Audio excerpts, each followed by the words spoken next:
Hi friends! I wanted to do a study today on John chapter 6 verses 15 through 21.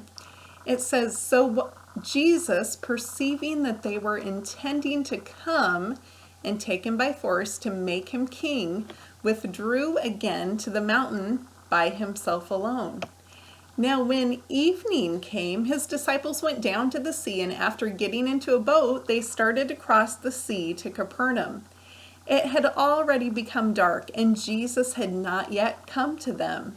The sea began to be stirred up because a strong wind was blowing.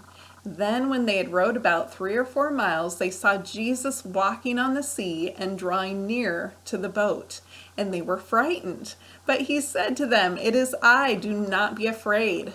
So they were willing to receive him into the boat, and immediately the boat was at the land to which they were going."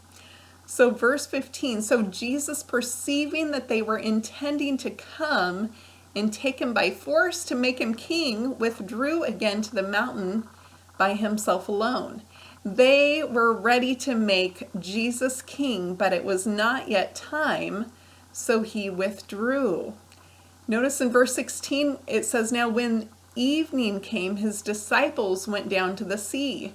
Evening means even had become, or to be finished, to be complete, to be assembled, to be fulfilled, or to come upon the stage. In verse 17, "And after getting into a boat, they started to cross the sea to Capernaum. It had already become dark, and Jesus had not yet come to them." Well, stepping into a ship reminds me of Noah's Ark or Jonah's boat when he was going away from the Lord. And they are headed to Capernaum, which means village of comfort. They are headed for comfort, but can't quite make it. So then it is dark, right? And this word for dark in the Greek means the darkness due to want of light. Metaphorically, it's used of ignorance of divine things and associated with wickedness and the result of misery in hell. So Jesus had not yet come to them. Jesus had not yet rescued them out of their ignorance, out of their wickedness, out of the sea. Well, verse 18, "The sea began to be stirred up because a strong wind was blowing." So the sea was stirred up. It arose. It reminds me of someone stirring the pot. It means to be agitated, aroused from sleep, to wake up, to arouse the mind. This wind was a violent agitation and stream of air. It comes from the four principal cardinal winds from the four corners of heaven.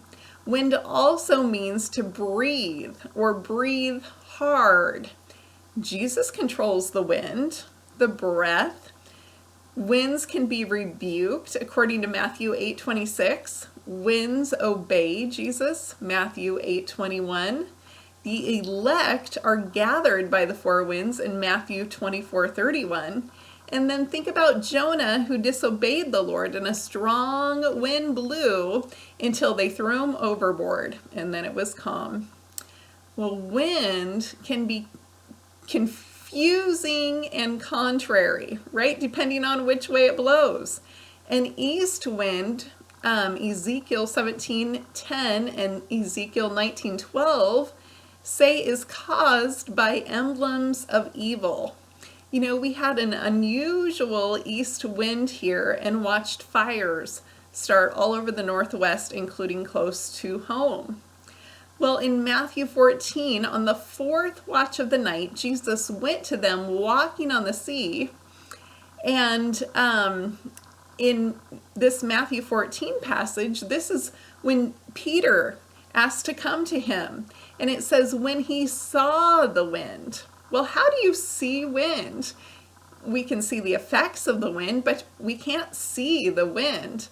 Well, that word for see is blepo, Strong's G991, which means bodily sight or bodily eye.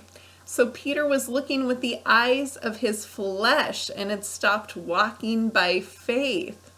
Verse 19, back to John 6:19. Then when they had rowed about 3 or 4 miles, they saw Jesus walking on the sea and drawing near to the boat, and they were frightened.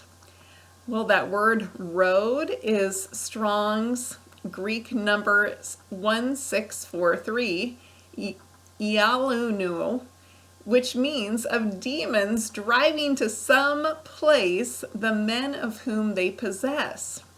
In this context, rowing was something they were doing in their own strength. They were fighting the wind. But then in verse 20, but he said to them, I am. Do not be afraid. Right? The great I am is here. Don't be scared. Don't be put to flight, to flee away, struck with fear, or seized with alarm. Verse 21, so they were willing to receive him into the boat, and immediately the boat was at the land to which they were going. To receive him was to take, claim, admit, to choose, to take away violence. They were willing to receive him.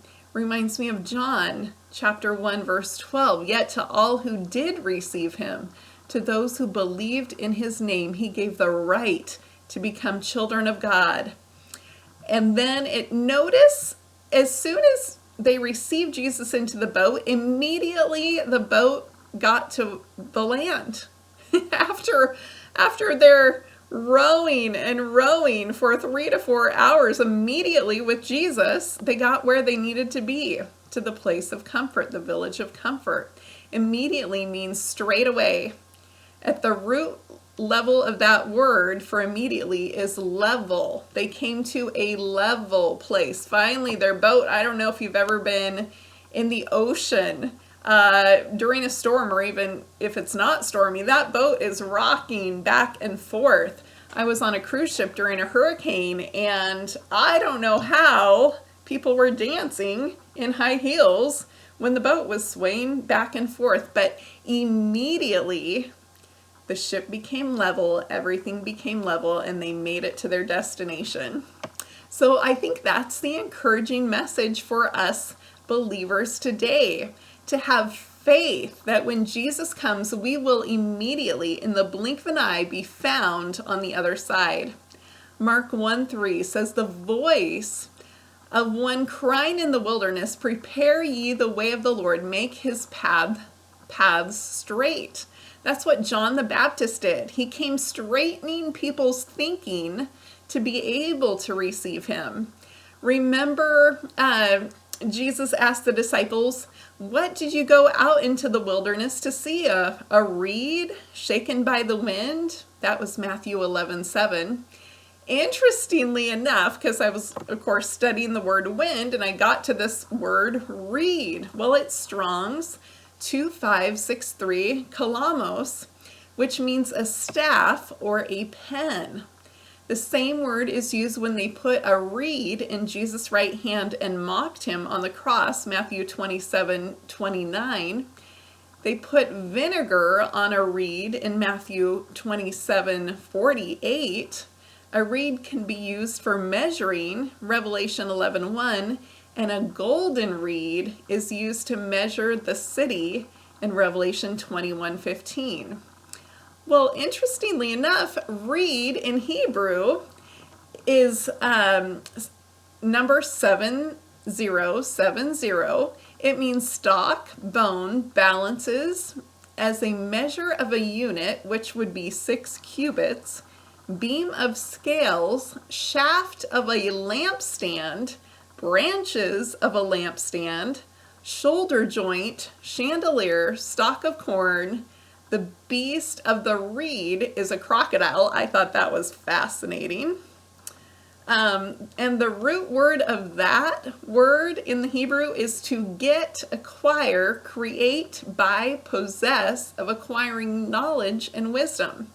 This is why Evil people use wands, right? They're trying to possess your power. This is why Moses used a staff representing the power of God that is stronger than any other reed or staff in this world.